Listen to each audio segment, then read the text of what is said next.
निष्कलो निरंजनो निर्विकल्पो शुद्धो देव एको नारायणो न द्वितीयोस्ति कश्चित्। अब ध्यान दें,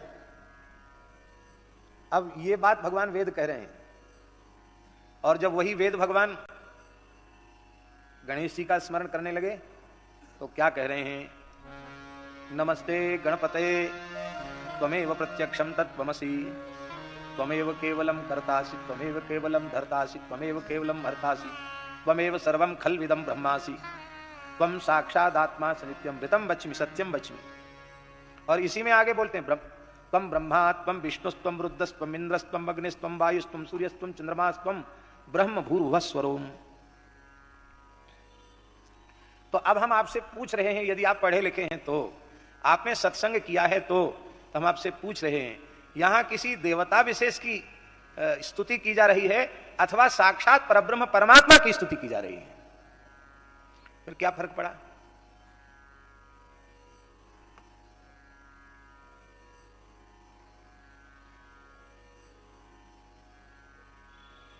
आप लोग अन्यथा मत मानना, बड़ी विकट स्थिति है। हम लोगों ने भगवान के स्वरूपों में भी भेद कर दिया। राम जी भी 10-5 तरीके के हो गए, कृष्ण भी 10-5 प्रकार के हो गए। कहते हम तो इसी को भजते, दूसरे को भजते नहीं। तो विघ्न विघात के लिए गणपति अर्चन अपेक्षित है, नहीं तो अभिष्ट सिद्धि नहीं होगी, बार बार विघ्न आ जाएगा।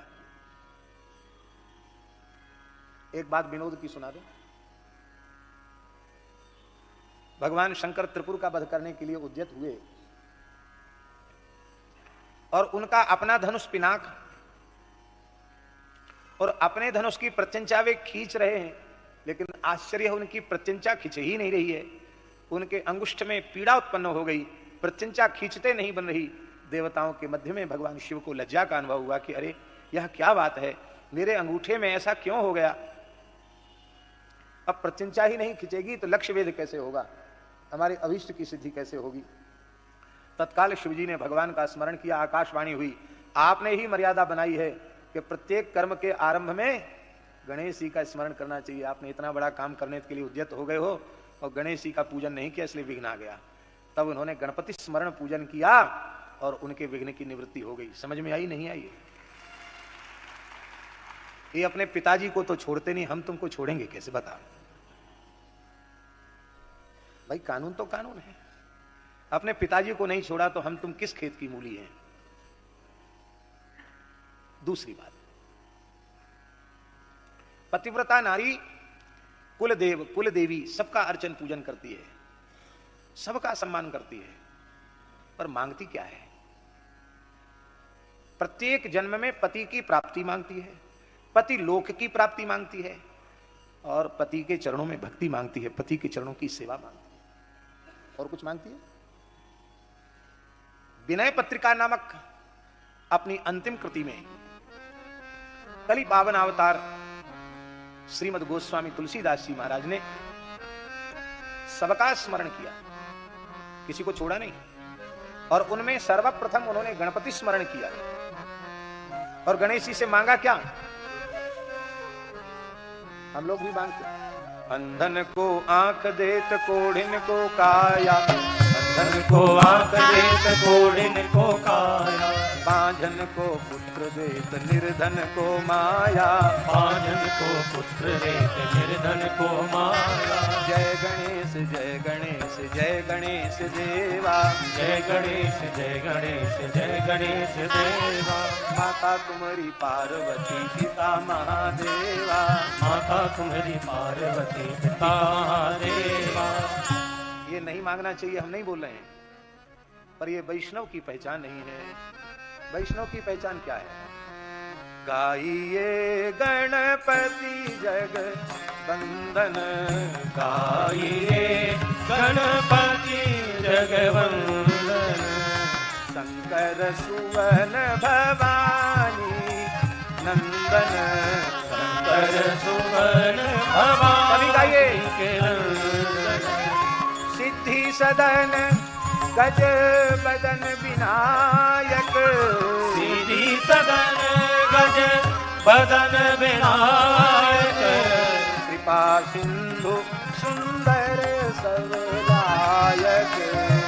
कृपा सिंधु सुंदर सब लायक।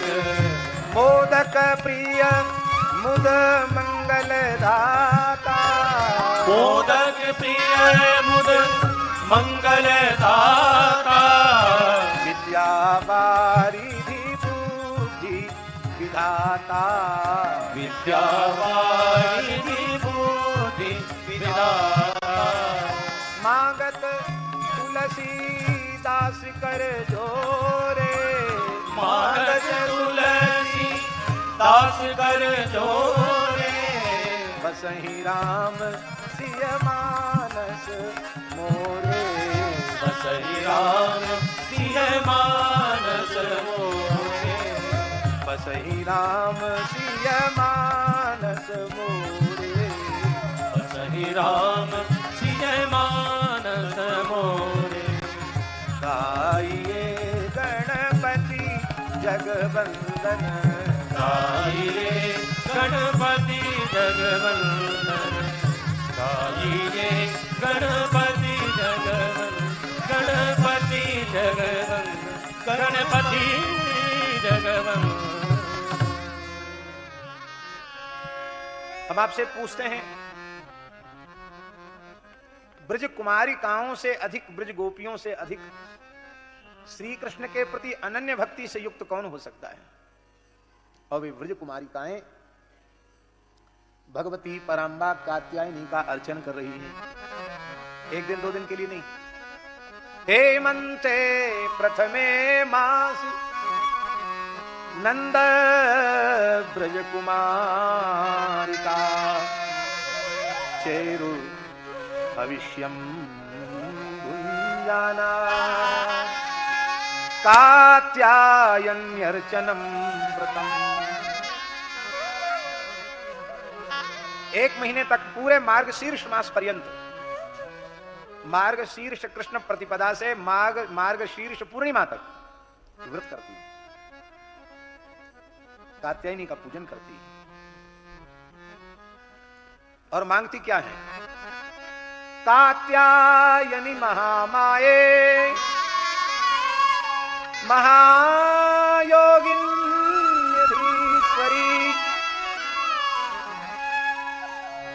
नंद गोप सुतम देवी पतिं मे कुरुते नमः। सभी वैष्णव परंपरा के आचार्यों ने श्रीमद् भागवत की टीका में कुछ न कुछ लिखा है। श्री रामानुज संप्रदाय के भी आचार्यों की टीका है, श्री निम्बार्क गौड़ी विष्णु स्वामी सबकी टीकाएं हैं, शंकर परंपरा की भी टीका है, प्राचीन टीकाओं। लेकिन कोई भी टीकाकार गोपियों के द्वारा की गई कात्यायनी उपासना का निषेध नहीं करता है। उनकी वैष्णवता पर कोई, उनकी अनन्यता पर, उनकी भक्ति पर कोई प्रश्न चिन्ह खड़ा नहीं करता है। वो श्री वल्लभाचार्य जी तो बहुत अच्छी बात कहते हैं। वो कहते हैं कि गोपियां ऋषि स्वरूपा हैं, उनको पता है कि श्री कृष्ण कौन है, तो उनको लगता है कि उनकी प्राप्ति तो हमारे लिए अतिशय कठिन है। तो कैसे हो प्राप्ति? तो कोई ना कोई बीच में ऐसा कोई माध्यम बनाना चाहिए जिस माध्यम से प्राप्ति में सौकर्य हो जाए, सुगमता हो जाए। तो उन्होंने विचार किया कि हम किसको माध्यम बनावें। नंद बाबा से कह नहीं सकती, यशोदा जी से कह नहीं सकती, लोक लाज है, घर में किसी को नहीं बता सकती, क्या करें? श्री कृष्ण के और हमारे बीच में कौन बिचौलिया वाली भूमिका का निर्वाह करके दोनों को मिलावे? आचार्य क्या है, गुरु क्या है? बिचौलिया ही तो है।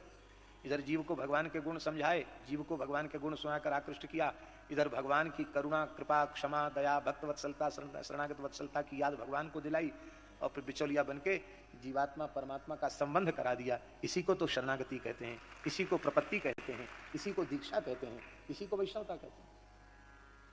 तो मध्यस्थ की भूमिका कौन निभाएगा? तो वे कहते हैं कि उनकी समझ में, वो जानती हैं कि ये कात्यायनी साक्षात श्री कृष्ण की भगनी है, बहन है।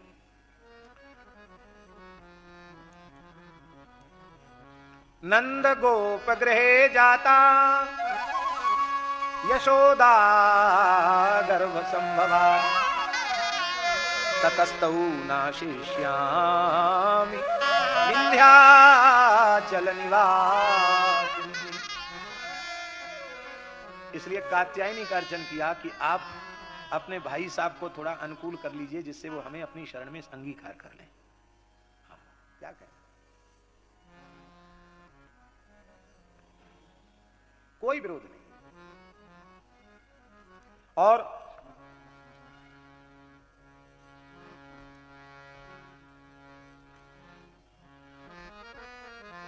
हाँ, तो विघ्न विघात के लिए गणपति अर्चन आवश्यक है। अब विघ्न का नाश तो हो गया, बहुत ध्यान से सुने इस प्रकरण को। विघ्न का नाश तो हो गया, पर उपासना की सामर्थ्य ही नहीं है। तो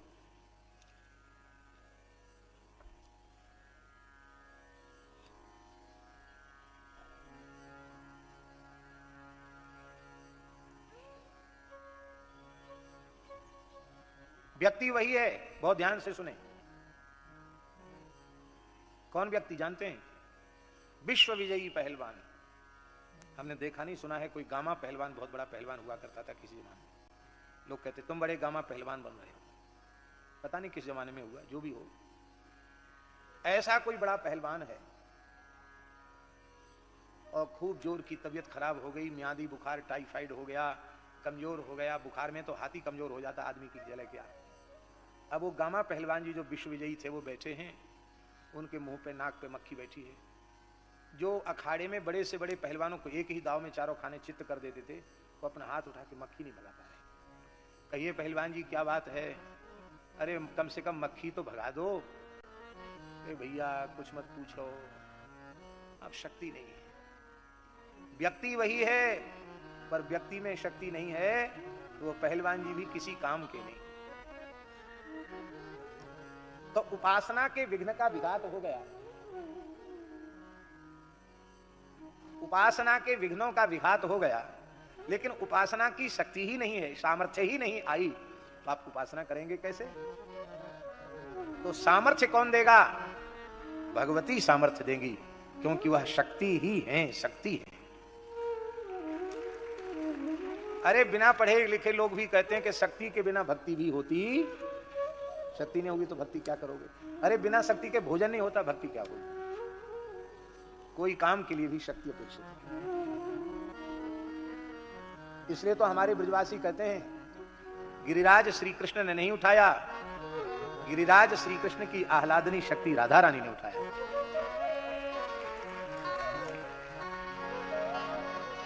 ये एक प्राण दो देह हैं। वामांग राधा रानी का है, खुद उठाते तो दाहिना हाथ ऊपर करते। शीना जी को देख लो, ऐसे हाथ किए।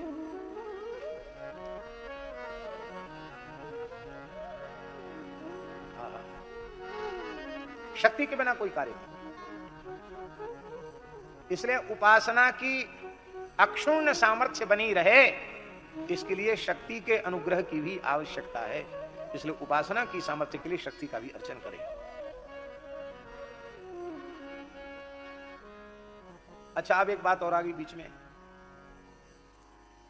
शक्ति तो है, भगवान ने बढ़िया शरीर दिया है। कभी पेट पिरा रहा है, कभी मूड में दर्द हो रहा है, कभी कमर में दर्द हो रहा है, कभी घोंटू जवाब दे रहा है। जब देखो तब कोई ना कोई आफत पीछे लगी हुई है। आरोग्य नहीं है। पुरुषार्थ चतुष्टय की जड़ आरोग्य है। आप ऊपर बैठ जाएं सत्यनारायण जी, आप बाबूजी उनको बैठने की जगह दो, आप आराम से बैठे। नीचे बैठने में आपको तकलीफ होगी देर तक।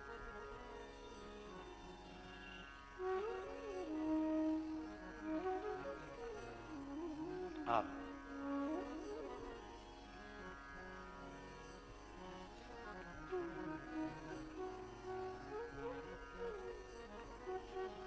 अनिरुद्ध दास जी, माता जी को बैठो, झांसी वाली माता जी।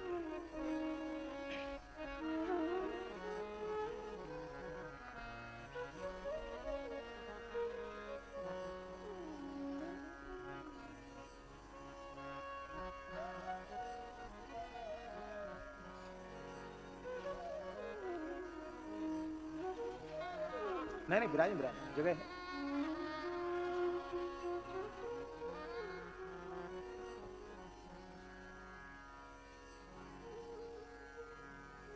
इधर में भी जगह है, इधर में भी आके बैठ सकते, इधर आ जाए, इधर आ जाए, अनुरुद्ध यहाँ बैठो। हाँ तो भाई अपना ध्यान एक तरफ रखें। क्या कह रहे थे, हमको याद दिलाओ। धर्मार्थ काम मोक्षेषु आरोग्यम मूलमुत्तमम। धर्म अर्थ काम मोक्ष चारों पुरुषार्थों की प्राप्ति की मूल में आरोग्य है। आरोग्य माने होता है स्वस्थ शरीर। और एक विशेष बात हम आपको बतावें, बड़े ध्यान से सुने। शरीर के आरोग्य के साथ मन का आरोग्य भी बहुत आवश्यक है। तन के साथ मन भी स्वस्थ रहना चाहिए। और ये तन मन को स्वस्थ करने वाले कौन से देवता हैं? आरोग्यम भास्करादिच्छेद, सूर्य नारायण। प्रत्येक हिंदू को सूर्यार्घ देना चाहिए, स्त्री हो अथवा पुरुष। माताओं के लिए जब वे अशुद्ध अवस्था में हो तब वे अर्घ न दें, किंतु जब पवित्र हो जाएं स्नान करके तो भगवान सूर्य को अवश्य अर्घ दें।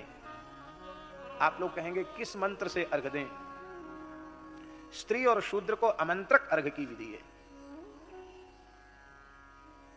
सूर्याय नमः कहकर ही वे अर्घ दे दें, उतने से ही भगवान प्रसन्न हो जाएंगे।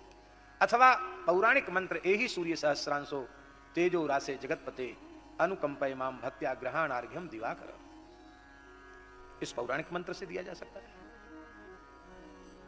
आप फिर उपवीति, यज्ञोपवीतधारी द्विजाति के लिए तो एक बार अर्घ नहीं, प्रातः संध्या में 3 अर्घ और अतिकाल होने पर 4 अर्घ, मध्याह्न संध्या में फिर 1 अर्घ, सायं संध्या में फिर 3 अर्घ और किंचित अतिकाल होने पर फिर 4 अर्घ। उस वैष्णवाचार्य का नाम बताओ हमको जो संध्योपासन का समर्थन न करता हो।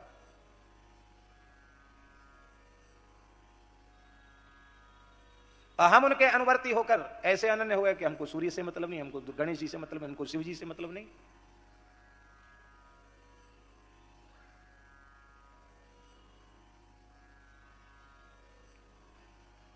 तो आरोग्य जरूरी है कि नहीं? तो कितनी उपासनाएं होगी?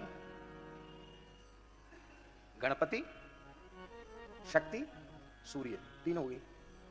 अच्छा एक बात बताओ, तत्व का ज्ञान न हो और ज्ञान के जो विरोधी पदार्थ हैं उनसे वृत्ति हटे नहीं, अर्थात वैराग्य न हो, तो लक्ष्य की प्राप्ति होगी? ज्ञान ही नहीं होगा और जो ज्ञान के विरोधी तत्व हैं उनसे मन की विरक्ति नहीं होगी, तो आपको लक्ष्य की प्राप्ति कैसे होगी? तो ज्ञान और विशुद्ध वैराग्य की प्राप्ति के लिए शिवोपासना। क्योंकि विद्या कामस्तु गिरिशम, विद्या ब्रह्म विद्या ज्ञान, उस ज्ञान की प्राप्ति के लिए शिव जी की उपासना। वैराग्य और ज्ञान का प्रतीक है भगवान शिव। वैराग्याम्बुज भास्करम, वैराग्य रूपी कमल को प्रकाशित करने में भगवान शिव सूर्य हैं। हमारे यहां ज्ञान में शब्द ब्रह्म का ज्ञान प्रधान माना जाता है। शब्द ब्रह्म से परब्रह्म का बोध होता है। अक्षर का आश्रय लेकर हम अक्षरातीत पुरुषोत्तम को प्राप्त करते हैं। और वह भाषा का मूल जो व्याकरण है और व्याकरण के मूल जो 14 सूत्र हैं वो किसके अनुग्रह से प्राप्त होते हैं? बोलो। नृत्तावसाने नटराज राजो ननाद ढक्काम नव पंचवारम। यहां नृत्य नहीं लिखा है नंदकेश्वर काशिका में, नृत्य, नृत्तावसाने, नृत्यावसाने नहीं, नृत्तावसाने। नृत्य और नृत्य में अंतर क्या है? भाव प्रकाशन पूर्वक ललित गति से हस्त पादादि का जो विन्यास होता है उसे नृत्य कहते हैं। भाव का प्रकाशन बड़ी ललित गति से हाथ पैर हिलाए जाते हैं, उसको कहते हैं नृत्य। और जिसमें भाव प्रकाशन नहीं, उद्दाम नृत्य होता है, उद्दाम रूप से हाथ और पैर जोर जोर से धरती पर पटके जाते हैं, उसको क्या कहते हैं? नृत्य नहीं कहते, उसको कहते हैं नृत्य। इसलिए पुष्पदंताचार्य जी शिव महिम्न में क्या कह रहे हैं? महीपादाघातात् व्रजति सहसा संशय पदम पदम विष्णोर्भ्राम्यत् इत्यादि प्रकार से पूरा कहने का प्रयोजन नहीं। और महान शिव भक्त रावण भी कह रहा है, जटाटवी गलज्ज्वल प्रवाह पावित स्थले गले वलम वलंबिताम भुजंग तुंग मालिकाम डमट डमट डमट डमन निनाद मट डमर वयम चकार चंड तांडवम तनो तुन शिव शिवम धगत धगत धगत ज्वलल ललाट पट्ट पावके।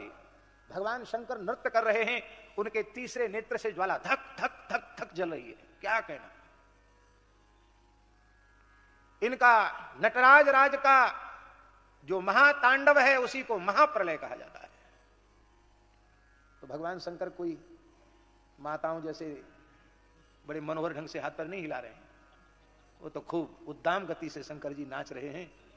और नृत्य के बाद उन्होंने डमरू बजाया। नृत्यावसाने नटराज राजो ढक्काम ननाद, ढक्काम डमरू ननाद, उसको बजाया। कितनी बार बजाया?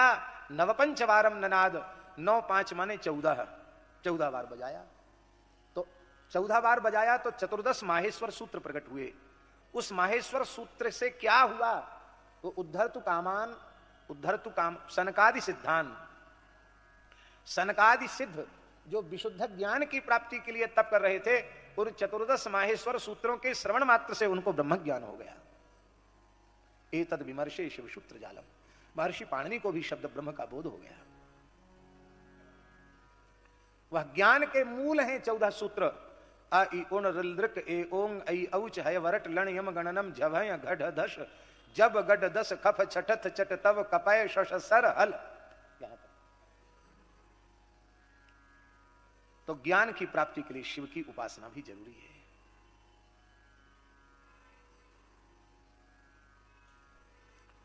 अच्छा, अब देखो कितनी होगी उपासनाएं? 4 हो गई। 5वीं और सुन लीजिए। उपासक में तेजस्विता होनी चाहिए और उपासना की सामग्री का अभाव नहीं होना चाहिए। बहुत ध्यान से सुनो, 2 चीजें। कौन कौन? उपासक में तेजस्विता होनी चाहिए और उपासना में जो प्रयुक्त उपचार द्रव्य हैं, जो भगवान की पूजा में उपयोग में आने वाले पदार्थ हैं, शक चंदन आदि,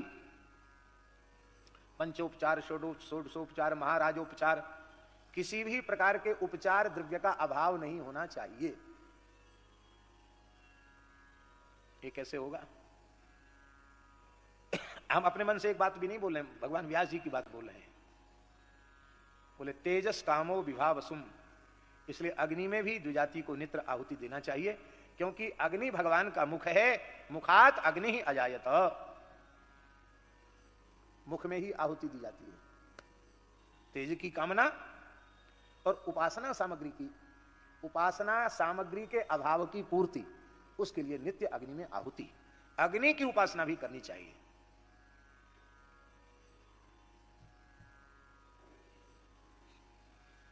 आगम पद्धति से जहां भगवान की उपासना होती है वहां भी नित्य होम होता है, नित्याहुति होती है।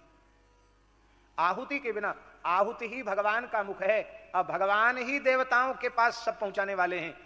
अहम वैश्वानरो भूत्वा प्राणिनाम देहमाश्रितः प्राणापान समायुक्तः पचाम्यन्नम चतुर्विधम। गीता में भगवान कहते हैं, वैश्वानर रूप से सबकी जठराग्नि के रूप में सबके भीतर निवास करता हूं। मुख में भी वही और उदर में भी वही।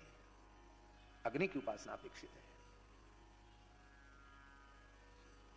पर हम पूछते हैं विघ्न विघात किस लिए? कि इसी जन्म में हमें भगवान के चरण कमल मिल जाएं। आरोग्य की प्राप्ति किस लिए? जो भगवत उपासना में बाधा न पड़े।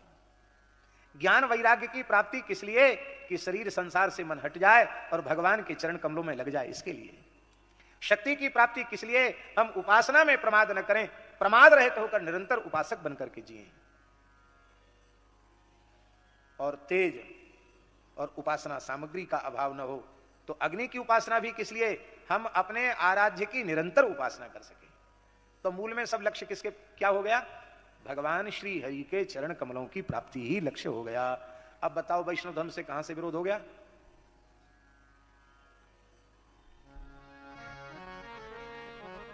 हमारी बात भले किसी की समझ में ना आवे, नहीं आओ तो नहीं आओ, हमारी समझ में हरि गुरु संतों की कृपा से आ गई है। हमको भ्रम नहीं है, हमें संदेह नहीं है। आपको हो तो बना रहे, उसके लिए हम कोई ठेकेदार नहीं है। विनय पत्रिका में गोस्वामी जी सूर्य भगवान का भी स्तवन कर रहे हैं। दीन दयालु दिवाकर देवा, कर मुनि मनुज सुरासुर सेवा, हिम तम करी के हरि कर माली, तहन दोष दुख दुरित जानी, कोक कोक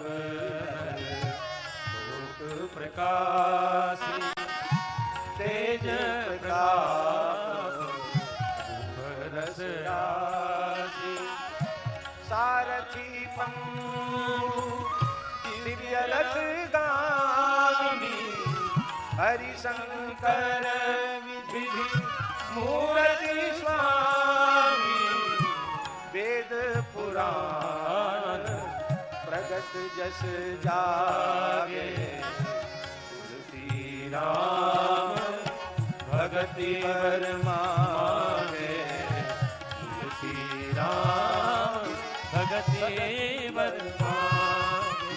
वेद पुराण प्रगट जस जागे, वेद पुराण प्रगट जस जागे, तुलसी राम भगति वर मांगे, तुलसी राम भगति वर मांगे, तुलसी राम भगति वर मांगे, तुलसी राम भगति वर मांगे। एक बात और सुन लो, गणेश जी भी प्रसन्न होंगे तो भगवान की भक्ति देंगे।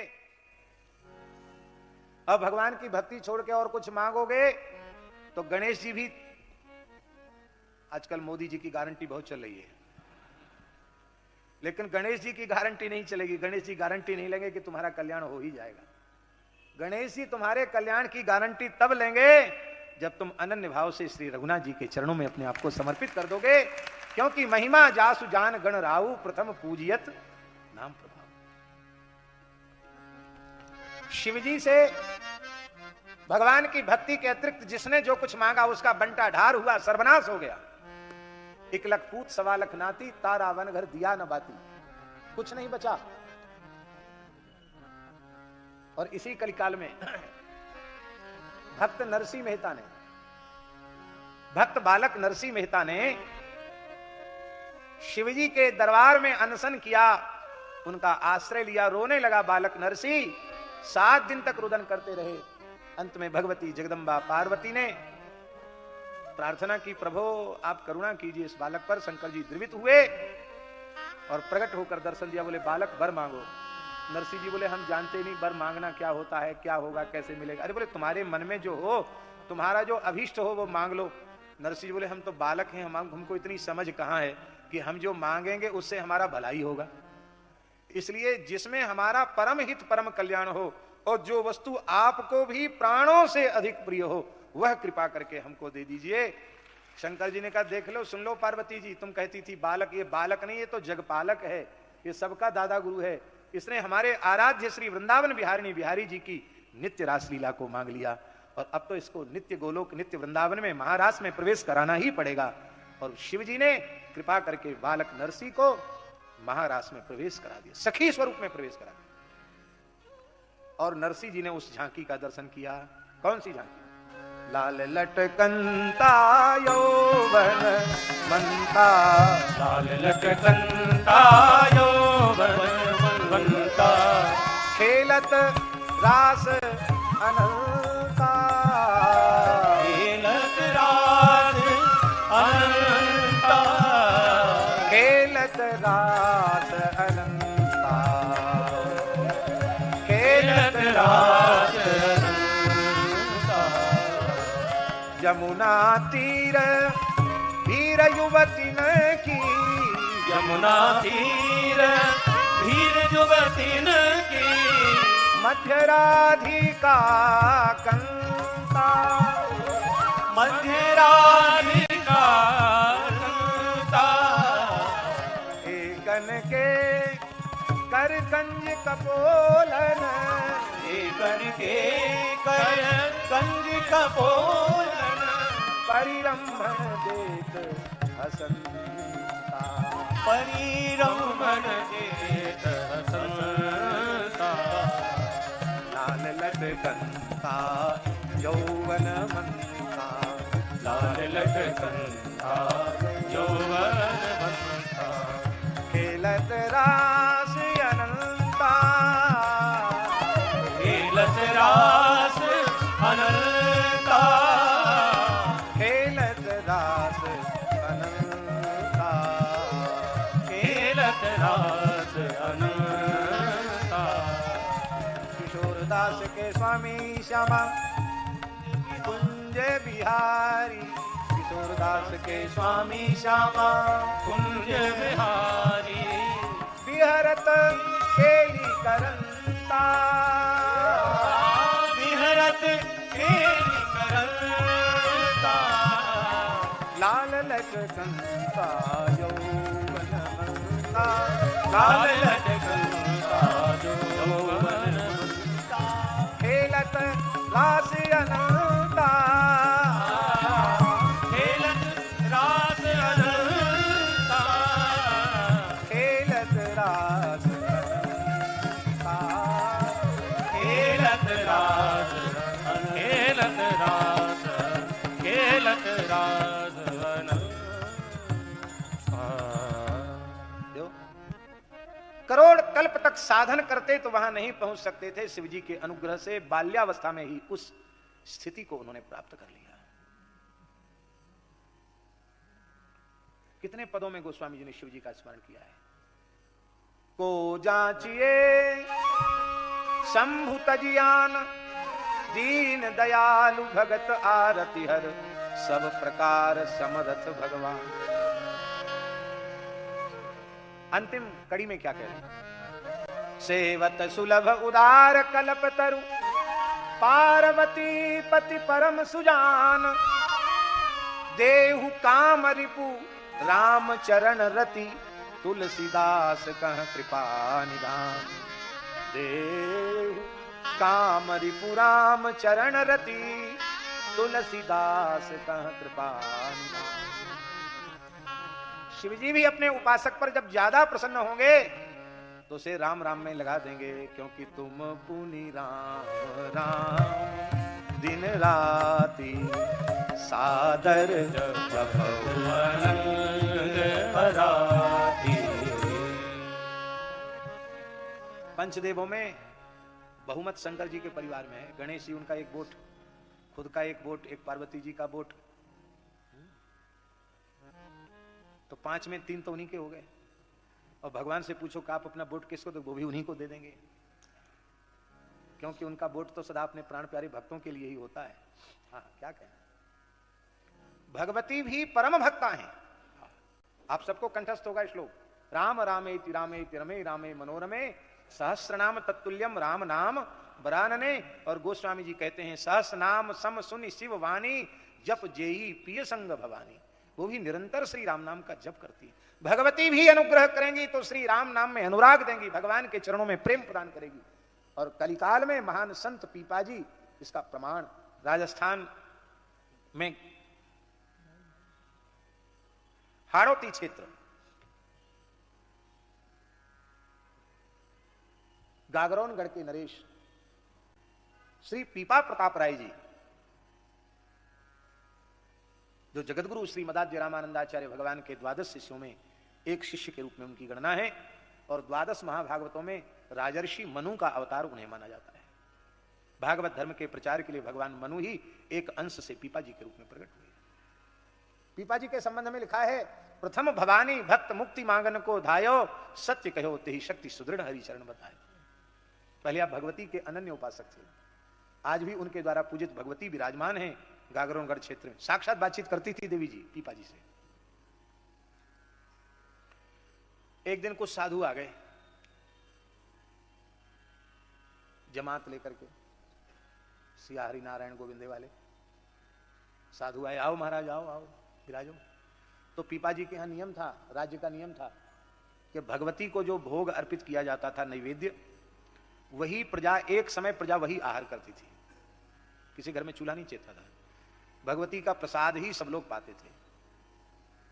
लोग तो जीवन में एक बार दो बार 56 भोग कराते हैं, और पीपा जी का देवी जी के प्रति इतना भाव था, माता जी 100 मन भोग की सामग्री नित्य, कितनी 100 मन, गुजराती मन नहीं, इधर वाला मन। गुजराती मन 20 किलो का होता है, 20 सेर का होता है, और इधर वाला मन कहां का 40 सेर का एक मन होता है, 40 सेर का एक मन होता है। पक्का मन यही जो 40 सेर का हो। पूज्य रामायणी जी महाराज कहते थे, इसका अर्थ समझते हो, एक मन में 40 शेर की शक्ति है, 40 शेरों की ताकत होती एक मन में, क्योंकि 40 शेर का एक मन होता है।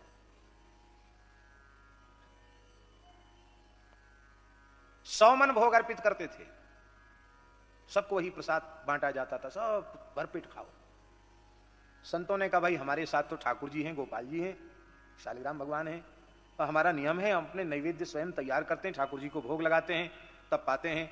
तो हम तो पा लेंगे, लेकिन हमारे ठाकुर जी भूखे रह जाएंगे। हमारा नियम है हम अपने हाथ से बना के ठाकुर जी को भोग लगाएंगे। तो उन लोग के कर्मचारियों ने उनको सीधा सामान दे दिया, ठीक है आप अपना बनाओ खाओ। साधुओं ने अपना भगवान की नैवेद्य सामग्री तैयार की। अब देवी जी को तो लग रहे हैं विविध प्रकार के पकवान व्यंजन, और साधुओं को तो ही चून चना चावल आटा दाल चावल नेक्सा घी, अन्न शुद्धि जिसको कहते हैं, अन्न शुद्ध हो जाए, और थोड़ा बहुत सामान दिया गया। और बाकी तो देवी जी का तो ठाठ था उस समय वहां। तो साधुओं को इस बात से नहीं कि हमको रूखा सूखा दिया या कम दिया, ऐसा उनके मन में नहीं था, पर उनके मन में आया कि हे भगवती, आप भी तो भवानी हैं, शिव शक्ति हैं, और निरंतर श्री राम नाम का जप करने वाली हैं। आपने अपने में ही अटका के क्यों रखा है इस राजा को? आप कृपा करके अपने आराध्य प्रभु श्री हरि के चरणों की शरण में आप इसे क्यों नहीं भेजती है? ये प्रार्थना की, और ठाकुर जी से भी प्रार्थना की, प्रभु ये राजा तो आपके लायक है, आप इस पर कृपा करो। अपने ठाकुर जी को भोग लगाया, आया तो साधु सेवा में अन्न चला गया। तो उसका अब साधु ने प्रार्थना भी भगवान से की, साधु तो चले गए। उसी रात को पीपा जी को एक स्वप्न हुआ, एक भयंकर प्रेत आया, उनसे लड़ने लगा। आप बड़े वीर थे, स्वप्न में ही उससे लड़ने लगे, उठापटक होने लगी।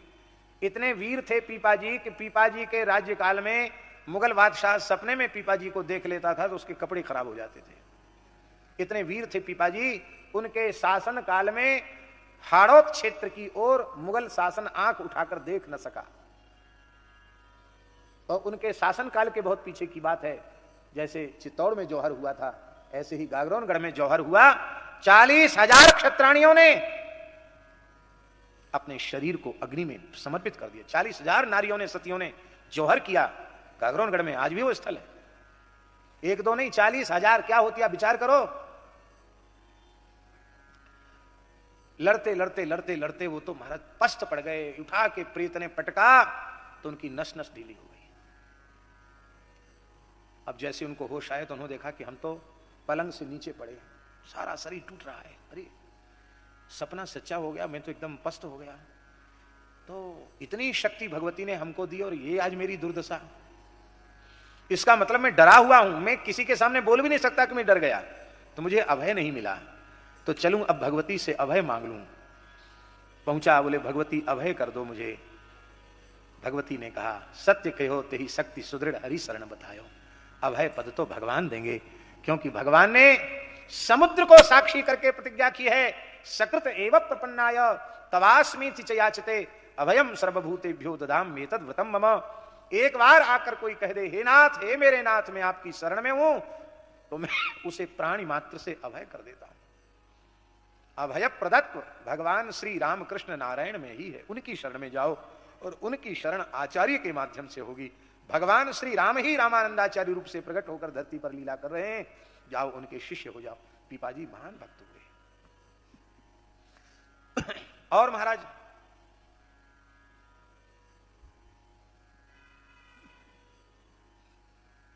तो हमने बता दिया ना, अच्छा, अब सूर्य बच गए। सूर्य भगवान की भक्ति की सत्राजित ने, बड़ा सूर्य उपासक था सत्राजित, सिमंतक मणि मिली, क्या हुआ? परिणाम क्या हुआ? श्री स्वामी भगवत ऋषिदेव जी अपनी वाणी में बोल रहे हैं, वासुदेव तज अर्क उपास्यो सत्राजित मणि लीनी, बंधु सहित भयो निधन आपनो निंदा सब ही कीनी। खुद भी मारा गया, भाई भी मारा गया, और आज तक निंदा का पात्र बना हुआ भगवान का ससुर होते हुए भी।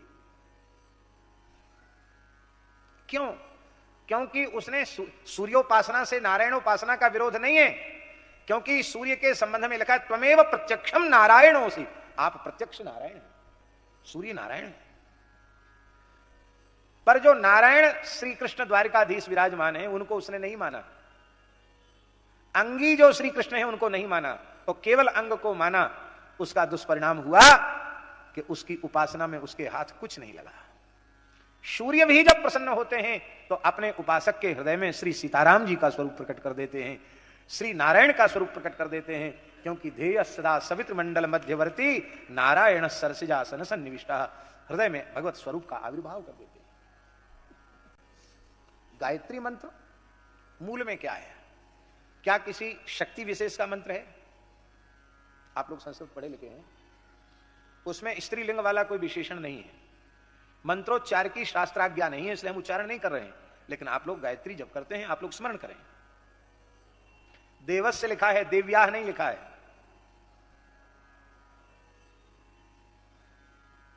देव्याह लिखा कि देवस्य लिखा है?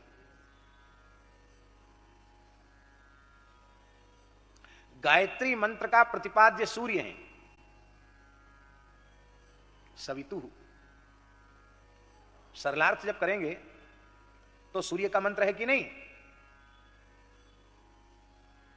पर सूर्य का ही मंत्र नहीं है, सूर्यांतरयामी, सूर्य प्रकाश हैं और श्रीमन नारायण प्रकाशी हैं, श्री राम जी प्रकाशी हैं। जगत प्रकाश से प्रकाशक रामो तमेव भांत मनुभाति सर्वम, सूर्य चंद्रमा भी जिनसे प्रकाश प्राप्त करते हैं वो भगवान। न तद्भासयते सूर्यो न शशांको न पावकः यदगत्वा न निवर्तन्ते तद्धाम परमम मम। सूर्य के भी प्रकाशक भगवान हैं, चंद्र के भी प्रकाशक भगवान हैं। तो गायत्री मंत्र श्रीमन नारायण का प्रतिपादक है, गायत्री मंत्र श्री राम जी का प्रतिपादक है, गायत्री मंत्र श्री कृष्ण का प्रतिपादक है। आप अर्थ कीजिए।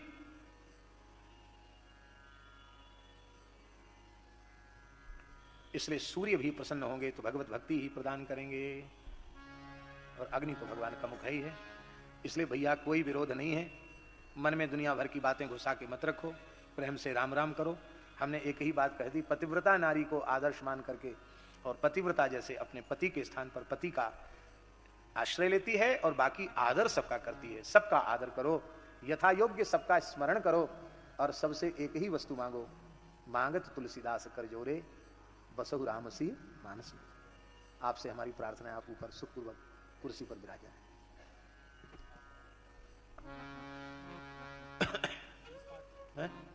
पाठ रह गया, हम भूल गए, चलो अब याद दिलाया आपने। ऐसा ही है, जो सोचते हैं वो कह नहीं पाते हैं, इससे लगता है कि भगवान को जो इच्छा होती है वही बोल पाते हैं। अरण्य कांड दोहा संख्या 40 तक हो चुका है, वहां से आगे का प्रसंग आज है। फल भारन नमि बिटप सब रहे भूमि नियराय, पर उपकारी पुरुष जिमि नवहि सुसंपत्ति पाए। देखी राम अति रुचिर तलावा, भजन कीन परम सुख पावा। देखी सुंदर करुबर छाया, बैठे अनुज सहित रघुराया। कहाँ पुनि सकल देव गुनि आए, स्तुति करी निज धाम सिधाए। बैठे परम प्रसन्न कृपाला, कहत अनुज संग कथा रसाला। विरह भगवंत ही देखी, नारद मन भाव सोच विसेखी। मोर साप करे अंगीकारा, सत राम नाना दुख से प्रभु ही विलोकं जाई, पुण्य न बनई अस अवसर आई। यह विचारी नारद कर बीना, गए जहाँ सुखयासीना। गावत राम चरित मृदुबानी, प्रेम सहित बहु भांति बखानी। करत दंडवत लिए उठाई, राखे बहुत बार उलाई। स्वागत पूछ निकट बैठारे, लक्ष्मण सादर चरण पखारे। लक्ष्मण सादर चरण पखारे। नाना विधि विनती करी, प्रभु प्रसन्न जिय जाने। नारद बोले बचन तब, जोरी सरोरु पान। सुनहु उदार सहज रघुनायक, सुंदर अगम सुगम दायक।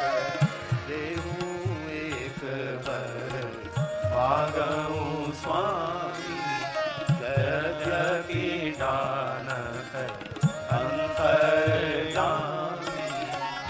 जानहु मुनि तुम मोर स्वभाव, जन सन कबहु करहु दुलाऊ।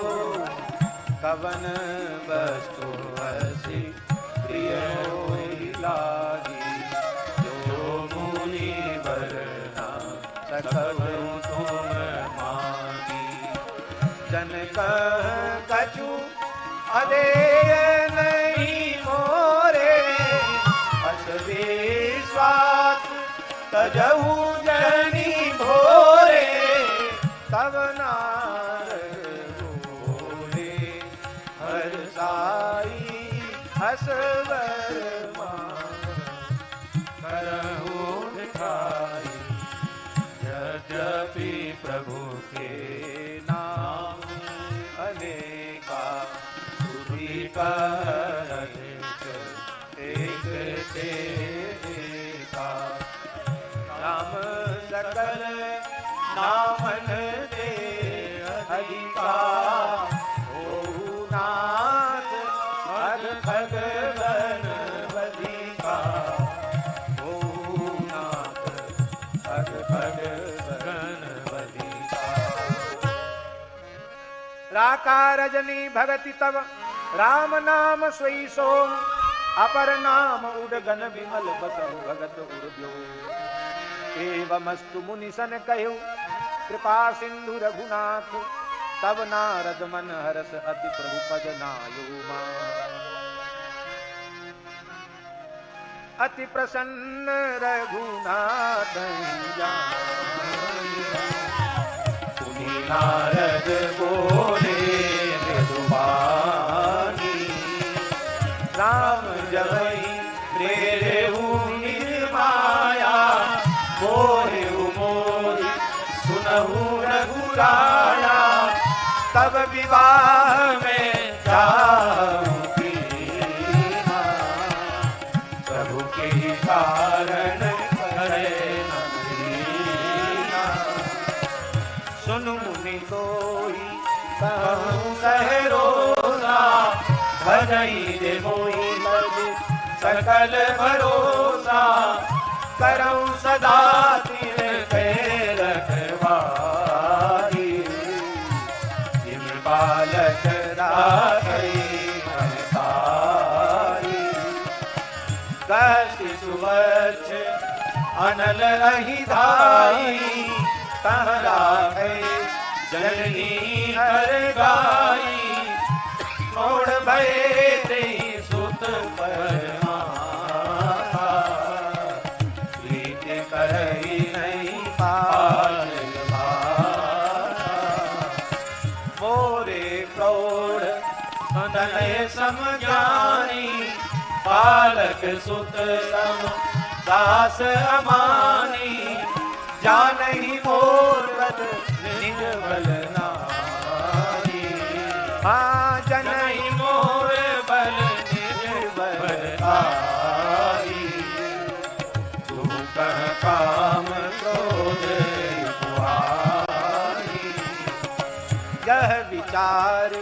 पंडित मोहि भजहि पायेहु ज्ञान भगति नहीं तजहि पायेहु ज्ञान भगति नहीं तजहि पायेहु ज्ञान भगति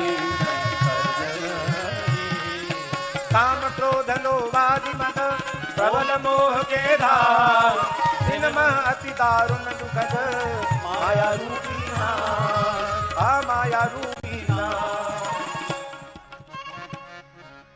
सुनि मुनि कह पुराण श्रुति संता मोर विपिन कहु नारी बसंता तप तप नेम जलाशय धारी कोई मिलन सो गए सब नारी काम क्रोध मद मत्सर भेषा नहीं हर्ष प्रद बरसाने का दुर्वासना कुमुद समुदायी जिनकर शरद सदा सुखदायी धर्म सकल सरसी रोलंदा कोई नहीं लहे सुख मंदा सुनि ममता जवास बहुताई कलुहई नारी सिर लितुपाई आप उलूकन कर सुखकारी नारी निबिड़ रजनी अधिकारी बुद्धि बल शील सत्य सब मीना बनसी सम प्रिय करई प्रवीणा अवगुण मूल शूल प्रद प्रमदा सब दुख ताते कीन निवारण मुनि में जय हाँ ताते कीन निवारण मुनि में जय जा सुनि रघुपति के बचन सुहाए मुनि कन बुलक नयन जरिया कवन कहु के रीति सेवक पर ममता रूपी जेन भजहि अस कहु ब्रह्मचारी ज्ञान रंग नर मंद अभागी सादर बोले मुनि नारद सुनो राम विज्ञान विशारद संतन के लक्षण रघुवीरा करुणात भव भंजन वीरा मुनि संतन के गुण करो में उनके बस रहो चट विकार जित अनघ कामा अचल अकिंचन सुधि सुख धामा अमृत बोध अनिमित भोगी सत्य सार कवि कोविद जोगी सावधान मानद मदहीना वीर धर्म गति परम प्रवीणा गुनागार संसार दुख रहित विगत संदेह सज मम चरण सरोज रज प्रियतम जोजन निज गुण श्रवण सुनत सकुचाई पर गुण सुनत अधिक हरिताई सम शीतल नहीं त्यागई नीति सरल स्वभाव सबई तन प्रीति जप तप व्रत तम संयम नेमा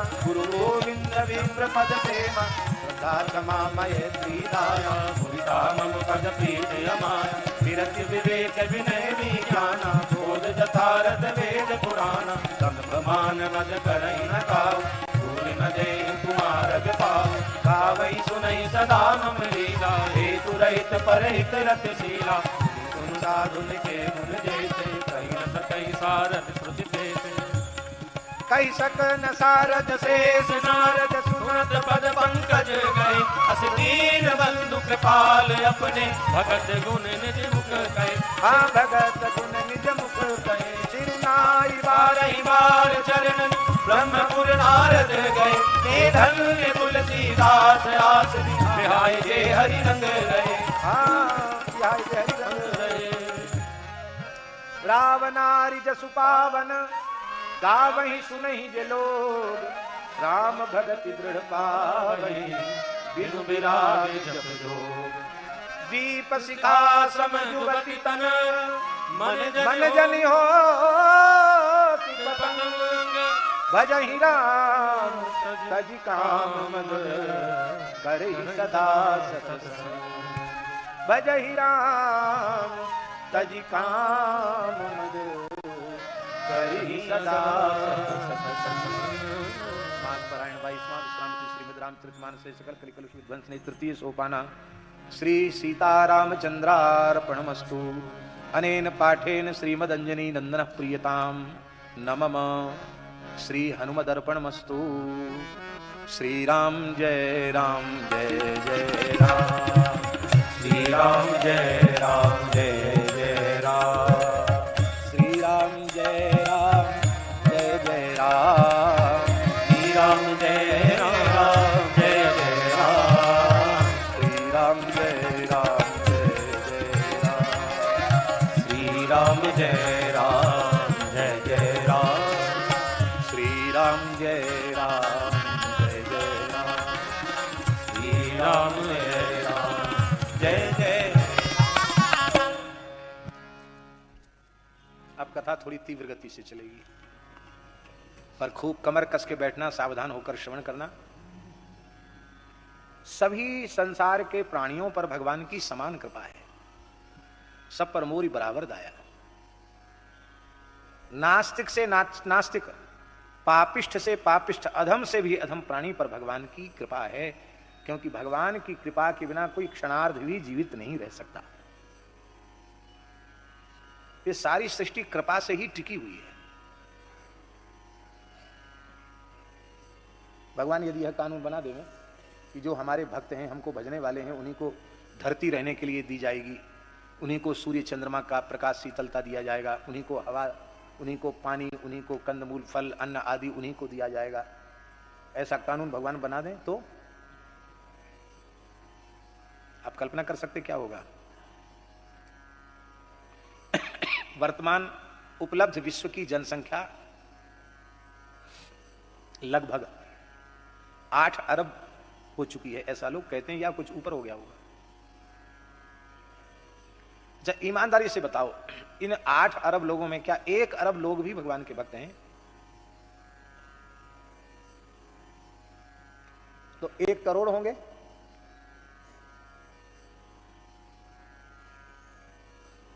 एक करोड़ तो हो जाएंगे।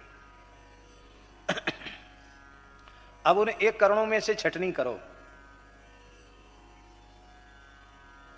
उन्हें 1 करोड़ में से छटनी करो कि वो भक्त तो हैं, पर वे कामना युक्त होकर कर रहे हैं कि सर्वथा कामना शून्य होकर भगवान की भक्ति कर रहे हैं।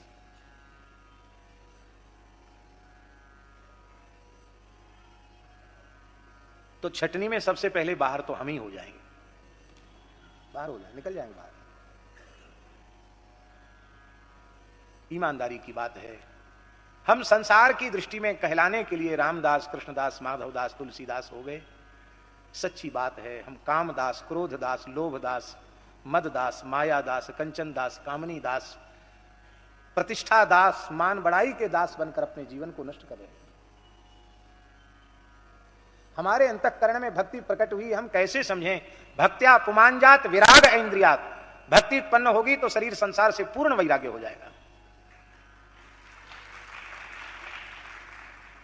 अब अपने अपने भीतर टटोल के देखो, शरीर संसार से कितना वैराग्य हुआ। तो स्वामी जी 1 करोड़ में भी छटनी करने लगोगे तो 1 लाख भी नहीं मिलेंगे। अरे हम कहते 1 लाख, आपके जीवन में कोई एक पूर्ण ज्ञान वैराग्य युक्त महापुरुष, भगवत चरणारविंदानुरागी, कोई एक अनुरागी प्रेमी महापुरुष आपके जीवन में मिल जाए तो आपका जीवन धन्य हो जाएगा। तो भगवान कानून बनावे अशोक जी कि जो भजने वाले हैं उन्हीं को रोटी पानी मिलेगा, तो बिना प्रलय के ही प्रलय हो जाएगा। भगवान सब पर कृपा करते, इतनी करुणा है भगवान की।